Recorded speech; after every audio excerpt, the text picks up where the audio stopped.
찬송가 162장 찬송하시면서 오늘 수요 예배 하나님께 드리겠습니다. 162장입니다.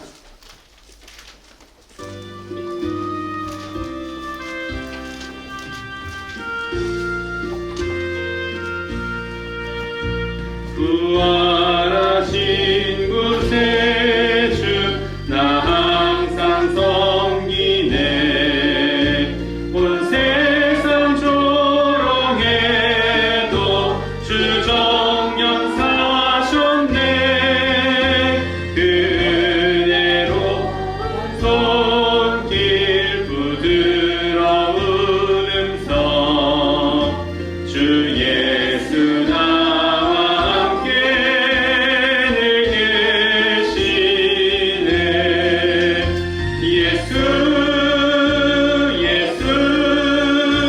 늘 살아계셔서 주 동행하여 주시며 늘 말씀하시네.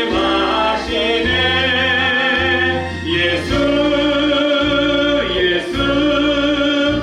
내 구세주 예수 내 맘에 살아계시네. 늘 살아계시네. 온 세상 살펴보니 주 사랑 알겠네. 내 맘이 아플 때도 주 사랑 알겠네. 이 세상 풍파 이길 힘 주시는 주님 주 다시 영광 중에 곧 오시리. 예수 늘 살아계셔서 늘 동행하여 주시며 늘 말씀하시네. 예수 내 구세주 예수 내 맘에 살아계시네. 늘 살아계시네. 주 믿는 성도들아 다 기쁜 노래로 주 예수 우리와 함께 다 찬양 드리세. 이 세상 소망이요 참 친구 되시는 주 예수 영원토록 찬양하세. 예수 늘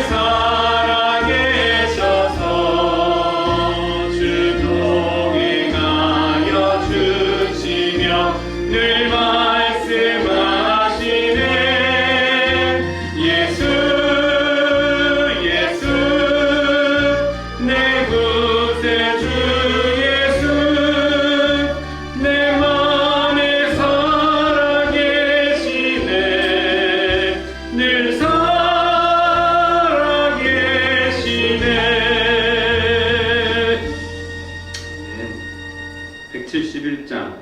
171장 한번 찬송하시겠습니다.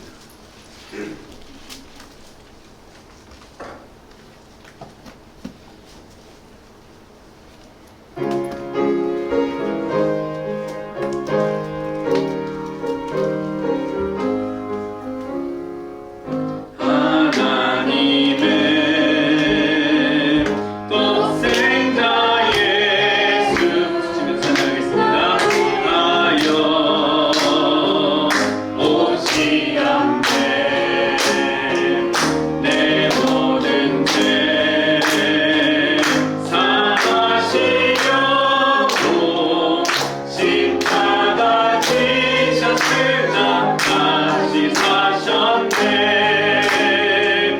살아계신 주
예배 하나님께 드리겠습니다.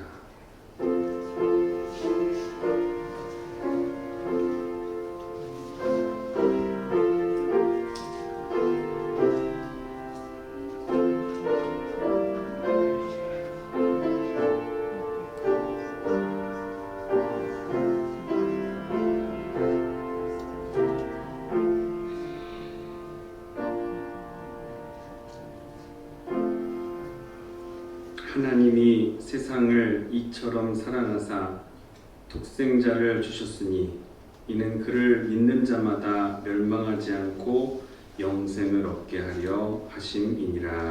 아멘. 오늘도 우리를 부르시고 예배의 자리로, 거룩하게 성별된 자리로 나오게 하신 하나님 아버지의 은혜에 감사드립니다. 우리를 부르셨으면은 우리에게 주실, 공급해 주실 은혜가 있기 때문인 줄 믿고 나아왔사오니 오늘의 흡족한 은혜를 풍성히 부어 주시옵소서. 예배를 받아 주시옵고 거룩하신 예수님의 이름으로 간절히 기도하옵나이다. 아멘. 찬송가 254장 찬송하시고 우리 안명자 집사님 기도해 주시겠습니다.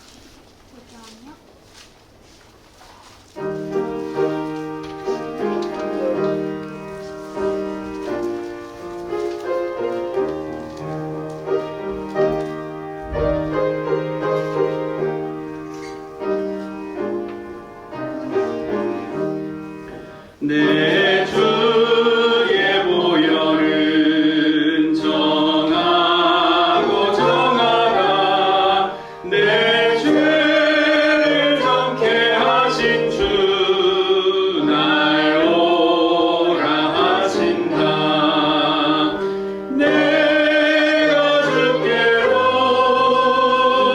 지금 가오니 십자가의 보혈로 날 씻어 주소서.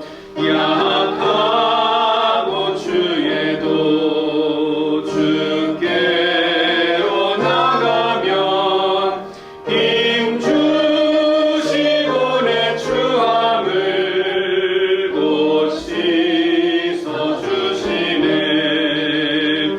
내가 주께로 지금 가오니 십자가의 보혈로 날 씻어 주소서. 나로라 하심은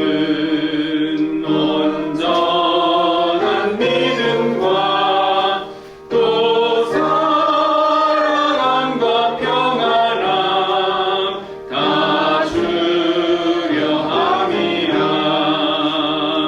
내가 주께로 지금 가오니 십자가의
보호하시고 지켜주시는 주님의 진심으로 감사드립니다.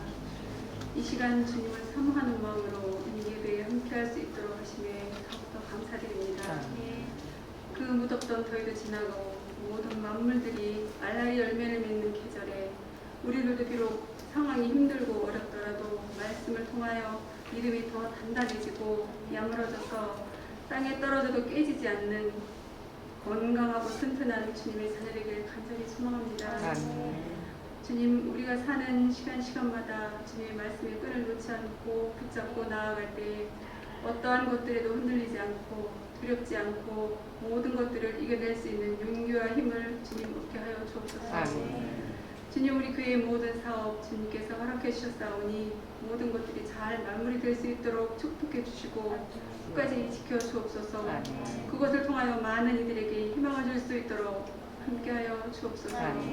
말씀해 주실 목사님 영육간에 건강을 지켜 주옵시고 주시는 말씀에 은혜를 덧입혀 주셔서 우리가 먹고 마시며 영원히 살지 우리 귀한 말씀이 되게 허락하여 주옵소서. 이 모든 말씀 주님의 이름으로 감사하며 기도드리옵나이다. 아멘.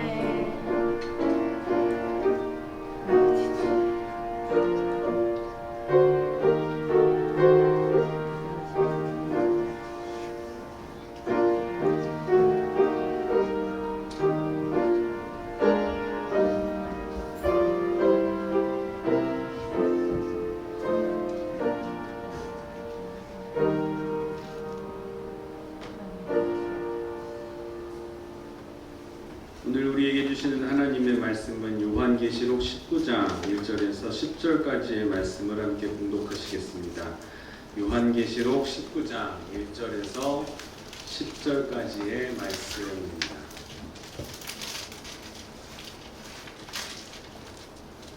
저와 여러분 한 절씩 교독하면서 봉독하겠습니다. 이 일 후에 내가 들으니 하늘에 허다한 무리의 큰 음성 같은 것이 있어 이르되 할렐루야, 구원과 영광과 능력이 우리 하나님께 있도다. 그의 심판은 참되고 의로운지라. 음행으로 땅을 더럽게 한 한 음녀를 심판하사 자기 종들을 그 음녀의 손에 갚으셨다 하고 두 번째로 할렐루야 하니 그 연기가 세세토록 올라가더라. 또 24장로와 네 생물이 엎드려 보좌에 앉으신 하나님께 경배하여 이르되 아멘 할렐루야 하니 보좌에서 음성이 나서 이르시되 하나님의 종들 곧 그를 경외하는 너희들아 작은 자나 큰 자나 다 우리 하나님께 찬송하라 하더라. 또 내가 들으니 허다한 물의 음성과도 같고 많은 물소리와도 같고 큰 노래소리와도 같은 소리로 이르되 할렐루야 주 하나님 보호하시니가 통치하시는도다. 우리가 즐거워하고 크게 기뻐하며 그에게 영광을 돌리세. 여린 양의 혼인기약이 이르렀고 그의 아내가 자신을 준비하였으므로 그에게 빛나고 깨끗한 세마포 옷을 입도록 허락하였으니 이 세마포 옷은 성도들의 옳은 힐이로다 하더라. 천사가 내게 말하기를 기록하라. 어린 양의 혼인잔치에 청함을 받은 자들은 복이 있도다 하고 또 내게 말하되 이것은 하나님의 참되신 말씀이라 하기로 내가 그 발 앞에 엎드려 경배하노니 그가 나에게 말하기를 나는 너와 및 예수의 증언을 받은 내 형제들과 같이 된 종이나 삼가 그리하지 말고 오직 하나님께 경배하라. 예수의 증언은 예언의 영이라 하라. 아멘. 오늘 수요 3일 예배에 참석하신 여러분 한 분 한 분을 주님의 이름으로 사랑하고 축복합니다. 앞뒤 좌우에 계신 분들하고 반갑게 인사하겠습니다. 주님의 이름으로 사랑하고 축복합니다. 주님의 이름으로 사랑하고 축복합니다. 저도 인사하겠습니다. 마지막 때 꼭 승리하는 성도가 됩시다. 마지막 때에 꼭 승리하는 성도가 됩시다. 아멘. 지난 시간에는 이제 3주 만에 우리 다시 요한계시록을 다시 공부하도록 복귀하게 된 것 같습니다. 기억이 잘 안 나시겠지만 한번 기억을 더듬어서 또 예전에 풀었던 문제를 한번 펼쳐보시면서 다시 한번 들어보시면 이해가 좀 가실 것 같아요. 지난 시간에는 어떤 말씀을 드렸느냐, 이 앞부분이 바벨론의 멸망을 통곡하는 자들이 있다라고 그랬어요. 바벨론이 멸망당하면 좋은데, 우리 성도들에게는 좋은데, 그 바벨론의 멸망을 슬퍼하면서 통곡하고 애가를 부르는 사람들이 있었다라는 거예요. 바벨론이 멸망하는 이유를 또 네 가지로 우리가 함께 살펴봤습니다. 문제지를 보시면 기억이 나시겠지만 세 부류의 계층이 애가를 불렀는데, 첫 번째는 땅의 왕들이었고, 두 번째는 땅의 상인들이었고, 세 번째는 뱃사람들이었습니다. 이건 모두 다 경제 그리고 정치 그리고 이런 것들을 무역을 담당하는 그런 사람들이, 거의 대부분의 사람들이라는 뜻이죠. 가장 중추적인 역할을 감당하는, 로마를 지탱하는 그런 역할을 감당했던 이들이 이 바벨론의 멸망을 통해서 가장 슬퍼하는 애가를 부르게 되었다. 이런 세 부류가 바벨론의 멸망의 때에는 슬픔을 얻게 되겠지만, 하늘의 관점을 가지고 사는 성도들과 교회들에게 있어서는 이 바벨론의 멸망의 때가 곧 기쁨의 때, 영원한 기쁨을 누리게 되는 시작이 되는 그런 때가 된다라는 것을 20절을 보면서 우리가 감격할 수가 있습니다 라고 말씀을 드렸습니다. 바벨론이 심판을 받게 되는 이유도 네 가지로 함께 말씀을 드렸었는데요. 첫 번째는 자기를 영화롭게 했던 교만 때문에 바벨론이 멸망하게 된 첫 번째 가장 큰 이유고, 두 번째 이유는 복술로 말미암아, 점치는 것으로 말미암아 그 세상 사람들, 만국을 미혹하게 하였기 때문이었다라고 말씀드렸어요. 자기의 영화롭게, 나를 영화롭게 만들어서 자기를 우상화 시켜가지고 만국으로 하여금 미혹시키는 거죠. 점치는 복술로 말미암아 미혹시켜서 자기를 우상 숭배하도록 만들게 한 그러한 죄가, 미혹하게 했던 이유가 바벨론이 심판을 받게 되는 두 번째 이유가 됐었고요. 세 번째는 교회를 박해하였기 때문이었다. 교회를 박해하였던 바벨론이기에 심판받아 마땅하다. 네 번째는 성도뿐만 아니라 모든 자를 죽였던 그들의 폭력적인 모습 때문에, 폭력 때문에 성도들만 죽인 게 아니라 이들은 세상 사람들까지 다 죽였는, 모든 닥치는 대로, 물론 남녀노소, 물론 남녀하고 물론 대소하고 그들의 폭력으로 사람들을 죽였다. 이것이 바벨론이 멸망을 얻게 된 네 가지의 이유라고 말씀 속에서 우리에게 가르침을 주고 계셨어요. 오늘은 19장에 이제 들어가면서 바벨론의 멸망에 대한 멸망과 함께 불려진 찬가와 더불어 그 어린 양의 혼인잔치에서 불려지게 되는 찬송에 대해서 오늘 함께 살펴보면서 공부하도록, 은혜를 나누도록 하겠습니다. 바벨론을 향한 하나님의 심판과 어린 양의 혼인잔치, 어린 양의 신부에 대한 구원, 이런 관점에서 우리가 접근을 해보면은 이것을 신학적으로 말하면 이중적 주제라고 말합니다. 심판이 있고 그에 반해서 하나님의 말씀을 잘 듣고 따라간 사람들은 구원을 얻고 어린 양의 혼인잔치에 참여했다라는 것은 이중적인 주제를 부각하고 있는 거라고 이야기합니다. 앞에서 배웠던 일곱 나팔 이야기했을 때에도, 일곱 나팔 심판 때에도 악인에게는 심판이 있지만 하나님의 백성, 성도들에게는 상급이 있을 것이라는 것도 이런 이중 주제의 예라고 할 수 있고, 이것이 점점 확대되어져 가고 연결되어 오면서 오늘 말씀의 바벨론을 멸망시키고 어린 양 혼인잔치에서 성도들이 얻게 될 기쁨을 두 가지로 이렇게 대비시키는 것이 바로 확대되게 된 주제가 이제 점점 확대되게 된 것이라고 볼 수가 있는 것이죠. 그러니까 이것이 종국에 가서는 새 예루살렘과 또 새 하늘 새 땅에서의 완성을 묘사하는 것으로 확대되어져 가는 분이기도 합니다. 그래서 처음에 일곱 심판에서 그곳에서 확대되어져 가가지고 지금 바벨론의 멸망과 어린 양의 혼인잔치에 대한 찬가, 그리고 그 이후에 새 예루살렘에서의 종국이 이루어지게 될 것, 이것을 이제 요약하게 되는 것이다라고 볼 수가 있습니다.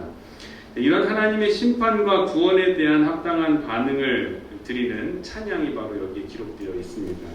19장 1절에서 10절까지는 총 4번의 할렐루야라고 하나님을 찬양하는, 할렐루야가 하나님을 찬양하라라는 뜻이죠. 그러한 할렐루야를 통해서 하나님의 심판하심과 그 구원하심을 찬양하고 있는 것을 볼 수가 있어요. 악의 세력에 대한 영원하신 하나님의 심판, 그리고 하나님의 백성의 영원한 구원에 대한 찬양, 이것은 하늘과 땅에 있는 모든 존재들이 드려야 될, 마땅히 드려야 될 찬양이고 마땅한 반응이다라고 할 수가 있는 거예요. 자, 그 중에서 오늘 이제 1절에서 5절까지는 저 큰 성, 음녀, 바벨론의 심판에 대한 정당성에 대해서 이야기를 해주고 계십니다. 정당성이 뭐예요? 심판받아 마땅하다. 저들이 심판받는 것은 당연하다. 그 심판이 당연한 이유에 대해서 1절부터 5절까지는 설명해주고 계시는 거예요. 하늘에 있는 허다한 무리가 나오고요. 24장로들과 내생물이 나오고요. 그리고 하나님의 종들의 찬양, 이렇게 세 부류의 찬양이 나와요. 앞에 바벨론이 멸망했을 때 세 부류가 애가를 불렀잖아요. 근데 여기서는 세 부류가 허다한 무리, 24장로와 내생물, 그리고 하나님의 종들, 이렇게 세 부류가 하나님을 찬양하는 모습을 보면서 셋은 애가를 부르고 세 부류는 하나님께 찬양을 부르는 이러한 모습이 이제 묘한 재미있는 대조를 이루고 있는 것을 구조적으로 대조를 이루는 것을 볼 수가 있는 거예요. 바벨론의 멸망이라고 하는 이 동일한 사건을 두고선 양쪽의 시각이 각각 다릅니다. 완전히 다릅니다. 구원받지 못한 사람들과 구원받은 사람들의 이 시각은 너무나 대조적으로 이루어지게 되는 거예요. 달라도 너무도 다릅니다. 먼저 첫 번째 이제 할렐루야라는 이 할렐루야가 나오는 것이 1, 2절에 나오는데요. 이 첫 번째 할렐루야는 심판의 정당성을 보여줍니다. 1절, 2절 함께 보겠습니다. 시작. 이 일 후에 내가 들으니 하늘에 허다한 무리의 큰 음성 같은 것이 있어 이르되 할렐루야, 구원과 영광과 능력이 우리 하나님께 있도다. 그의 심판은 참되고 의로운지라 음행으로 땅을 더럽게 한 큰 음녀를 심판하사 자기 종들의 피를 그 음녀의 손에 닦으셨도다 하고, 하나님의 심판이라는 것은 하나님의 백성에 대한 언약을 신실하게 지키시는 것에 대해서 기반을 하기 때문에 그 하나님은 참되시다라고 지금 2절에 얘기하고 있는 거예요. 자, 보면은 그의 심판은 특징이 참되고 의로우신지라 두 가지로 나오고 있죠. 참되다, 의롭다. 참되다라는 것은 하나님의 백성들에 대해서 언약을 반드시 지키시는 분이시다. 신실하게 지키시는 하나님이시다라는 것을 나타내기 위해서 참되다라는 표현을 썼고, 하나님의 심판은 또 거룩하신 하나님의 의로우신 성품, 이것을 기초로 하기 때문에 의롭다라고 또 표현을 하고 있는 거예요. 그러니까 하나님은 하나님의 성품, 그 하나님의 성품이 거룩하시기 때문에 그 거룩하심을 기초로 일어나는 심판은 이것은 의로운 심판이 된다라고 표현을 하게 된 겁니다. 그래서 참되고 의롭다라는 것은 둘 다 사실 하나님의 속성을 말해주고 있는 그런 뜻이 됩니다. 그래서 2절에서는 참되고 의로움으로 인하여 지금 할렐루야 하고서 찬양하고 있는 거예요.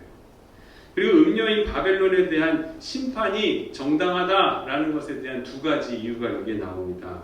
첫째는 큰 음녀가 1절에 보면은 2절에 보면은 음행으로 땅을 더럽게 한 큰 음녀, 음행으로 땅을 더럽게 했기 때문에 바벨론의 심판이 정당하다라고 얘기하고 있는 거예요. 바벨론이 음행으로 땅을 더럽게 했던 이 행위는 여기에서 처음에 나온 것이 아니죠. 14장에서도 나오고요. 17장에서도 나오고요. 18장에서도 두 차례나 언급이 됩니다. 바벨론은 음행으로 땅을 더럽힌 존재라는 거예요. 그렇기 때문에 심판받아 마땅하다. 심판에 대한 두 번째 이유가 또 나오죠. 종들의 피를 이라고 했어요. 2절 뒤쪽에 보면 종들의 피를. 그러니까 이 음녀 바벨론이 하나님의 종들의 피를 흘리게 만들었다라는 거예요. 하나님의 종들의 피를 흘리게 했기 때문에 이 바벨론에 대한 심판은, 하나님의 심판은 정당하다라고 정당성을 부여하고 있는 겁니다. 자, 이런 두 가지의 이유로 참되시고 또 공의로우신 성품을 가지신 하나님께서 음녀를, 바벨론을 심판하심으로 지금 할렐루야 하고 찬양을 하고 있는 것을 볼 수가 있습니다. 자, 두 번째 할렐루야는 3절에 나옵니다. 바벨론의 심판이 짧게 이루어지는 즉흥적인 심판이 아니라 이 심판은 영원하게 세세무궁토록 이어지게 되는 심판이다. 그러니까 지금 잠깐만 견디면 끝나는 그런 심판이 아니라 이 바벨론이 받게 될 심판은 영원하다라는 것을 영원성을 보여주게 되는 거예요. 3절 한번 읽겠습니다. 시작. 두 번째로 할렐루야 하니 그 연기가 세세토록 올라가더라. 자, 바벨론의 연기가 세세토록 올라갔다라고 하는데 이건 이제 바벨론의 연기예요. 바벨론의 성도들의 연기가 아니에요. 교회의 연기가 아니라 바벨론의 연기입니다. 연기는 언제 나죠? 뭔가 불에 탈 때 일어나는 거잖아요. 지금 바벨론이 활활 타고 있는데 이 활활 타고 있는 이 타는 행위가 언제까지? 세세까지 이룬다는 거예요. 끝이 없다라는 거예요. 영원토록 활활 타게 된다는 거예요. 멸망은 영원한 멸망이라는 거예요. 어느 정도 참고 견디면 끝나는 성도가 겪는 고난 정도가 고난 같은 것이 아니라 바벨론이 마지막에 얻게 되는 심판은 세세토록 불이 타가지고 연기가 그 하늘에 올라간 것 같이 영원한 이 심판이 있게 될 것이다. 끝이 없는 끝까지 영원까지 이어지는 심판이 있게 될 것이다. 그러니까 단기간 괴롭게 하고 끝나는 불이 아니라 모조리 태워버리고 끝까지 영원히 이루어지는 그런 심판이다. 근데 이 불이 어떤 불인가? 보통 불이 아닌 거예요. 영원히 이루어지는 이 불이 어떠한 역할을 하냐면은 하나님을 대적하는 악의 세력인 두 짐승과 용과 두 짐승, 악의 삼위일체라고 말씀드렸죠. 이 악의 삼위일체 그리고 그를 따르는 추종자들, 불신자들 이들이 던져진 곳에서 피어져가는 불과 유황이라는 거예요. 불과 유황으로 타오르는 못에서 나오는 그런 연기라는 뜻입니다. 여기에서 나오는 연기는 이제 모든 그 악의 세력들이 다 무적행으로 들어가서 활활 타오르는 불과 꺼지지 않는 불과 유황으로 고통스럽게 타야 되는 그곳에서 영원히 꺼지지 않는 불에서 나오는 그런 연기라는 그런 뜻입니다. 자, 그런데 우리가 이 세세토록이라는 것은 많이 들어봤습니다. 좋은 의미로 세세토록은 성경에 굉장히 많이 나와요. 하나님과 예수님의 통치 아래에 성도들과 교회가 그 연합해가지고 세세무궁토록 있을지어다. 아멘. 이런 말씀 많이 들어봤잖아요. 그러니까 예수님과 하나님의 통치 아래에 성도들이 하나님께 영광을 돌리는 그러한 모습을 이야기할 때 또 이 세세토록이라는 표현을 자주 성경에서는 사용을 합니다. 자, 5장 13절 요한계시록 5장 13절 말씀을 보면은 보좌에 앉으신 이와 어린 양에게 찬송과 존귀와 영광과 권능을 세세토록 돌릴지어다. 긍정적인 의미로 세세토록이라는 것. 여기에서 나오는 세세토록은 하나님의 백성들이, 교회들이 고난을 잘 견디고 그 복음의 순수성을 유지했던 그 교회들이 주님과 함께해서 세세토록 영광과 통치 가운데, 하나님의 통치 가운데서 영광을 영원히 누리게 된다라는 것으로 표현할 때에 세세토록이 됐는데, 반면에 하나님을 적대하는 적대자들과 또 악의 삼위일체들과 또 이 멸망, 바벨론의 멸망에 대한 연기도 또한 이렇게 세세토록 피어오르게 될 것이고, 또 이 20장 10절 말씀을 보면은 미혹하는 마귀가 불과 유황못에 던져지니 거기는 그 짐승과 거짓 선지자도 있어 세세토록 밤낮 괴로움을 받으리라 라고 했어요. 거긴 누가 있다고요? 불과 유황못에 던져진 마귀, 그리고 그 짐승, 용, 추종하는 세력들, 불신자들, 이들이 들어가서 세세토록 고통받게 된다라는 거예요. 이들의 고난도 심판도 세세토록이라는 것은 그만큼 성도들의 구원이 영원하고 악인의 심판도 영원하다는 것을 우리에게 알려주는 것입니다. 이게 대비를 시키면서 성도의 영광도 영원하고, 그리고 이 하나님의 심판도, 악인에 대한 하나님의 심판 또한 영원하다는 것을 우리에게 알려주고 계시는 거예요. 자, 그런데 이렇게 악의 세력이 당하는 영원한 심판에 비해서, 자, 지상의 교회가 당하는 심판이 아니죠. 고난, 지상에서 우리가 당하는 고난은 어떻다 그랬죠? 이 땅에서의 우리가 당하는 고난이 영원합니까? 아니에요. 우리가 당하는 고난은 어때요? 잠깐이라 그랬어요. 일시적이라 그랬어요. 교회가 겪는 고난은 세세토록 누리게 될 영광에 비해서는 잠깐 거쳐가는 것과 같은 찰나적인 고난일 뿐이라는 거예요. 성경에서는 우리에게 그렇게 가르쳐주고 계십니다. 고난을 겪고 있는 성도들에게는 지금 영원한 것 같아요. 지금 이 순간이 고통스럽고 괴로워서 시간이 안 가는 것 같이 느껴집니다. 그래서 지금이 그래도 마음에 신앙이 있고 소망이 있으신 분은 이 또한 지나가리라. 지난주에 우리 전도사님 설교 말씀처럼 이 또한 지나가리라 생각하면서 그렇게 하루하루를 살아가지만 이 신앙이 부족하고 믿음이 부족한 성도들에게 있어서 고난의 때라는 것은 시간이 딱 멈춰져 버린 것 같은 느껴지는 거예요. 그러나 성경에서 우리에게는 분명히 얘기하는 건 고난, 성도들이 겪는 고난과 교회가 겪는 고난은 세세토록 누릴 우리의 영광에 비교하면은 찰나죠. 아주 잠깐이에요. 너희가 겪는 잠깐의 고난은 너희가 누릴 영원한 영광에 비해서 아주 잠깐이다라고 성경에서는 우리에게 말해주고 있잖아요. 여러분, 이 찰나적이고 일시적인 이 고난, 성경 속에서는 우리에게 금방 지나간다 가르쳐주고 있는 거예요. 영원히 우리가 누리게 될 그 하나님의 그 바벨론의 바벨론을 심판시키시고 우리 성도들을 하나님의 나라에서 영원토록 새 예루살렘에서 우리를 영원토록 살게 하실 그 하나님의 축복을 생각한다면은 여러분 지금을 잘 견뎌내시기를 바랍니다. 지금 잘 견디시고 조금 몸이 아프더라도 입으로 범죄하지 마시고 하나님께 감사하며 살다 보면은 하나님께서 더 큰 감사의 거리를 허락해 주시는 줄 믿으시기를 바랍니다. 감사하는 사람에게는 더 큰 감사거리가 계속 생겨나게 되는 거예요. 불평하는 사람, 원망하는 사람에게는 더 원망거리가 마귀들이 가져다 주는 거예요. 더 원망할 수밖에 없게 만들고 결국 하나님을 불신하게 만들고 하나님에 대한 신뢰를 깨뜨려 버리게 하는 것이 사탄이 하고자 하는 역할 아니겠습니까? 감사하시기를 바랍니다. 바벨론의 멸망의 연기가 3절에서 세세토록 올라간다고 하는 것에 대비해서 우리의 영광스러운 날도 또한 세세토록 영원할 것을 믿으시기를 바랍니다. 자, 이렇게 음녀 바벨론이 멸망당하는 것이 정당한 이유가 있기 때문입니다 라고 말씀해 주신 뒤에 6절부터 10절까지는 바벨론이 받을 심판과는 대조적으로 어린 양의 신부가 받을 구원인 이 어린 양과의 결혼식 올리는 것과 어린 양의 혼인잔치에 참여하는 것, 이것에 대한 찬양이 있게 됩니다. 하나님과 하나님의 백성들 사이의 관계를 혼인관계로 표현하는 것은 성경 곳곳에서 나타나게 됩니다. 그 하나님과 우리와의 관계를 성경에서는 이 결혼식으로 은유적으로 많이 표현을 하고 있지요.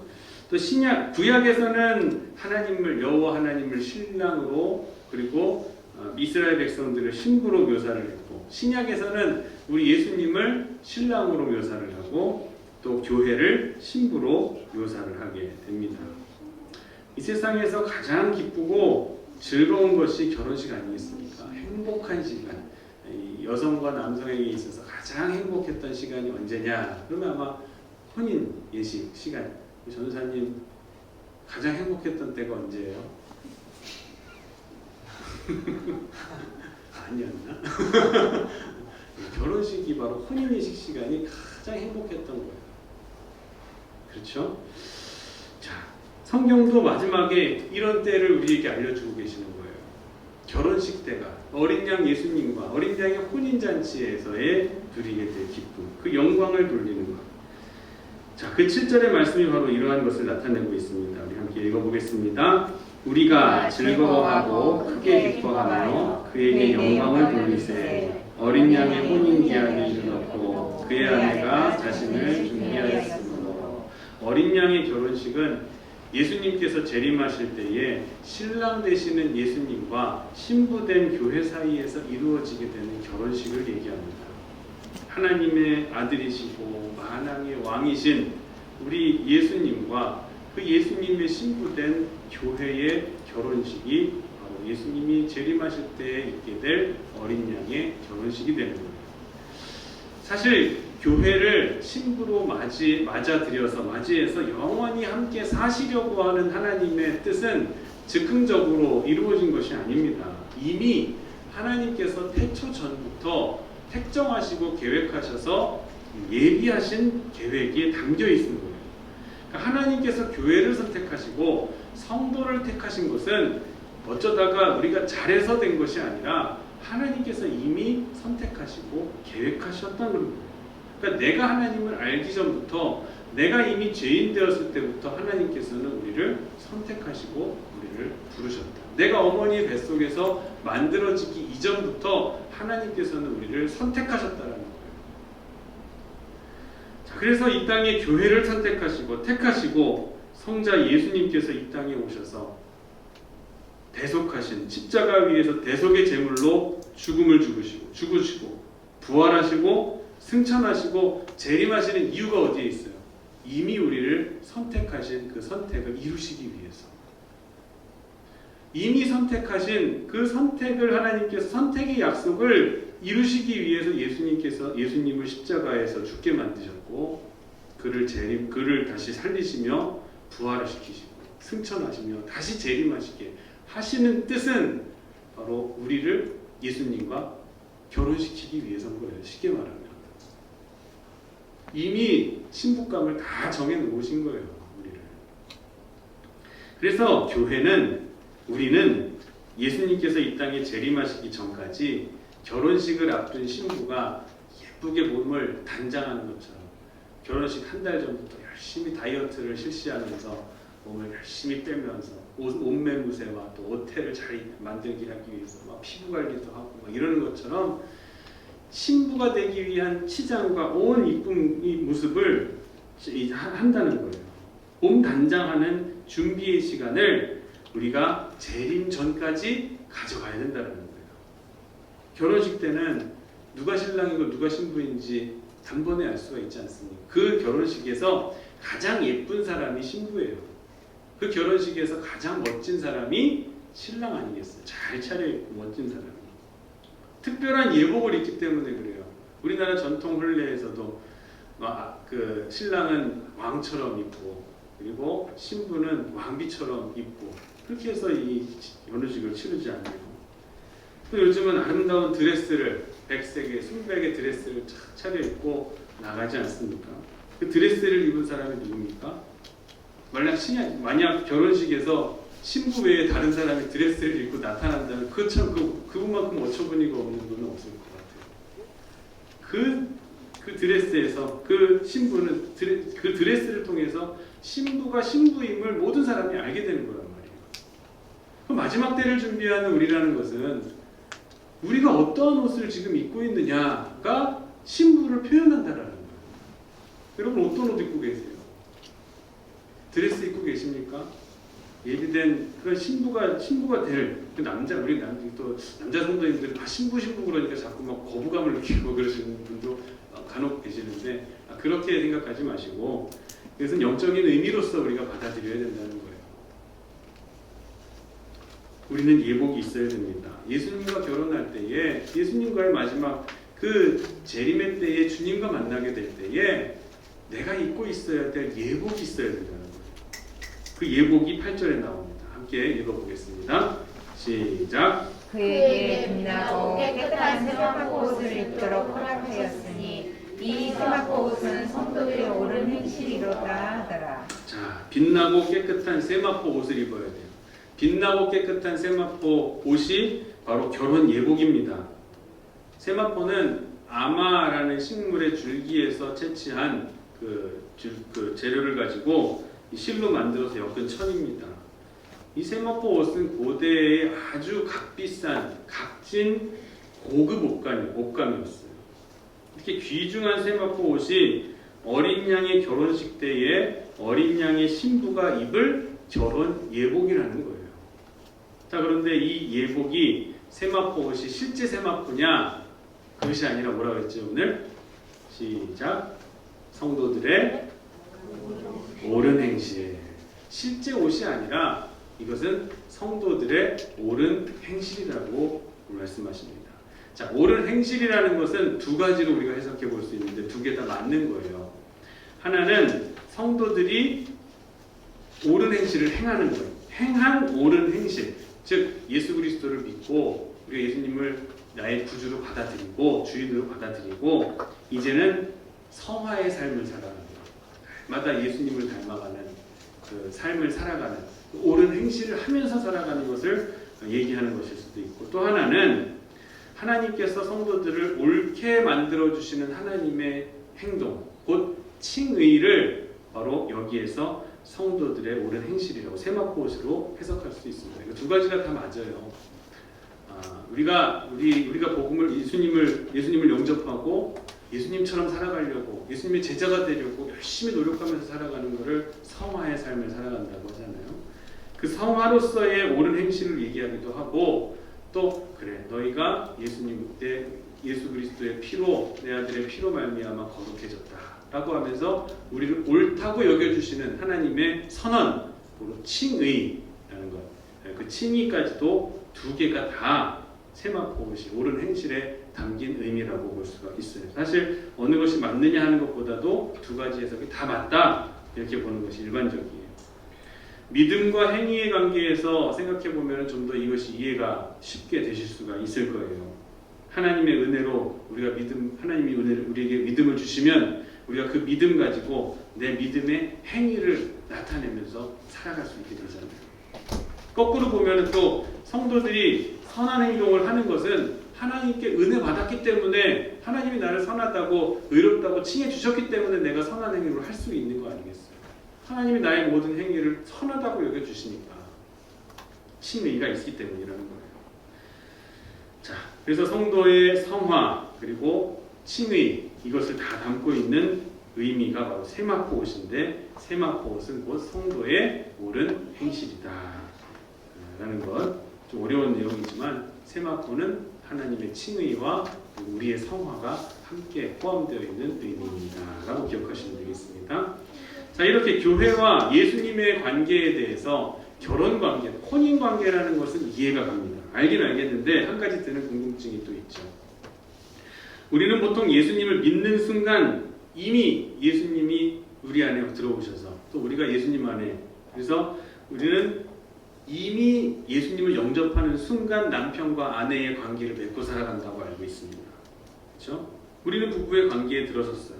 우리의 신랑 되신 예수님, 우리는 신부 하면서 영접 기도를 하는 그 순간부터 예수님은 곧 우리의 신랑 되십니다 라는 것으로 부부관계를 맺어진 것으로 이해를 해요. 근데 다시 재림하실 때에 무슨 또 혼인잔치가 또 있어서 결혼식을 또 해야 되는 건가 이렇게 또 생각할 수가 있지 않겠어요?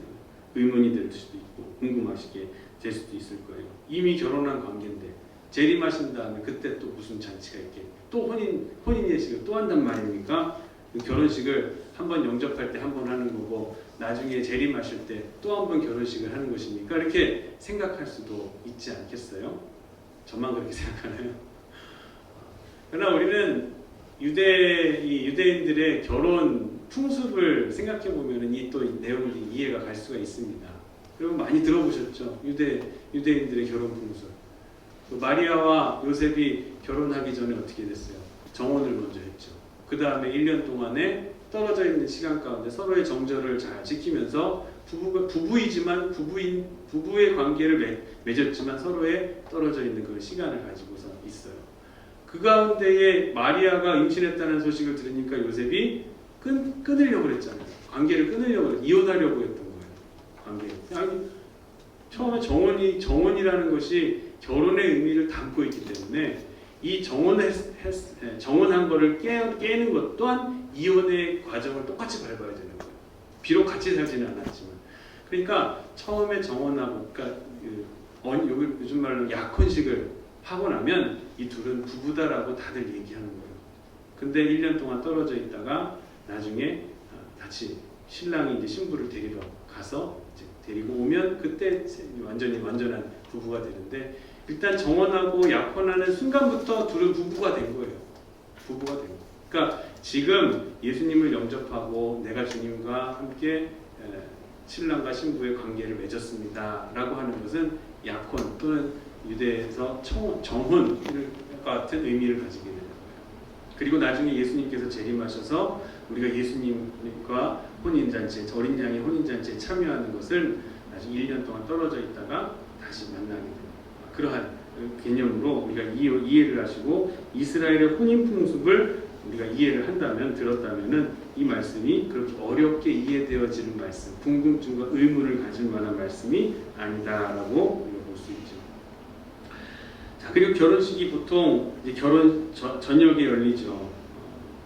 결혼할 저녁이 다가오면 신랑이 신부집에 신부를 데리러 가서 데리고 와 신랑 집으로 오면서 이 결혼식을 드리죠. 올리죠.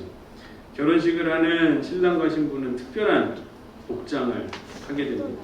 신랑은 왕의 복장을 하고 신부는 아름답게 공을 들여가지고 몸단장을 하고 또 보석과 패물과 베일이나 온갖 것을 몸단장을 다 합니다. 결혼식이 끝나고 나면 일주일 동안 잔치를 베풀죠. 이런 이스라엘의 결혼 풍습 비추어 보면은 이 말씀이 이해하기가 그렇게 어려운 말씀이 아니다라고 생각이 듭니다.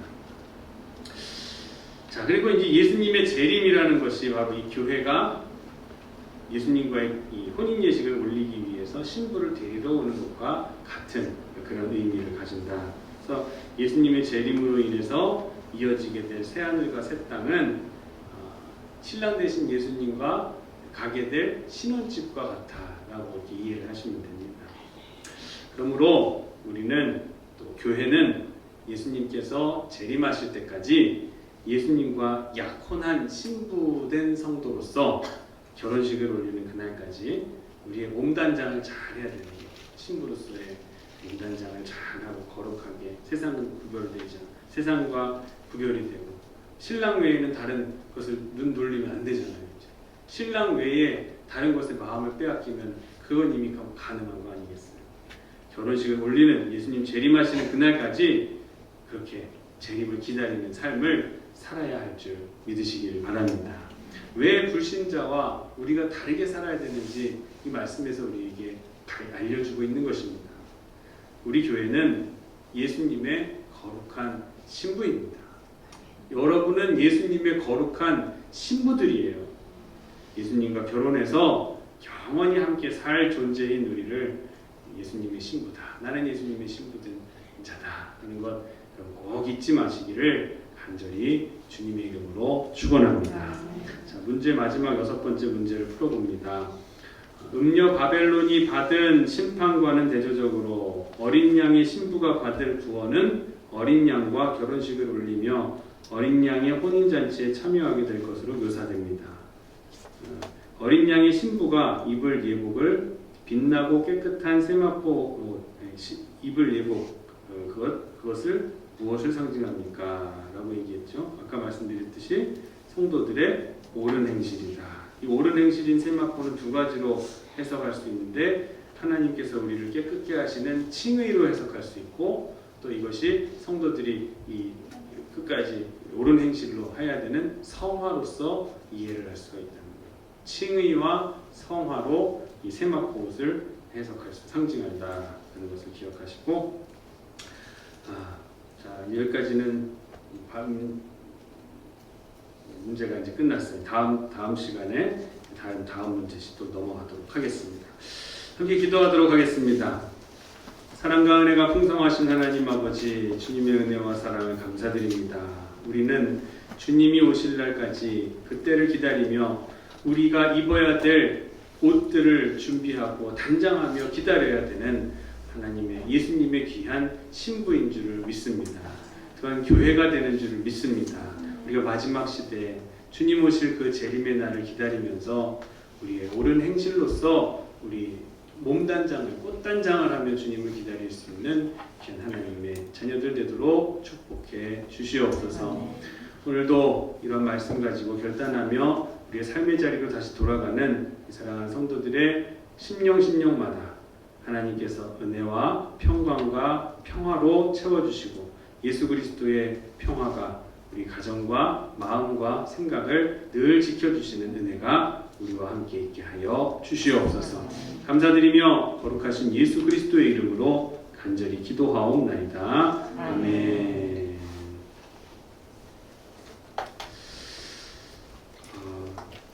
찬송가 430장 찬송하겠습니다. 430장 430장입니다.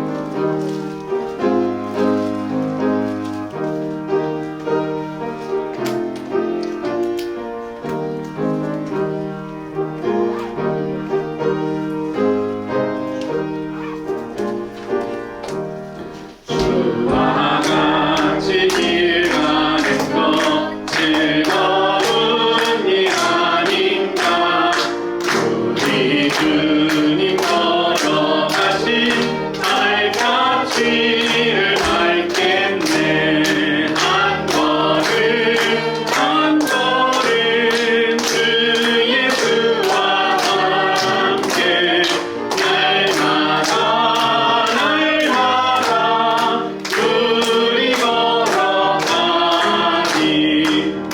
어린아이 같은 우리 미련하고 약하나 주의 손에 이끌리어 생명길로 가겠네. 한 걸음 한 걸음 주 예수와 함께 날마다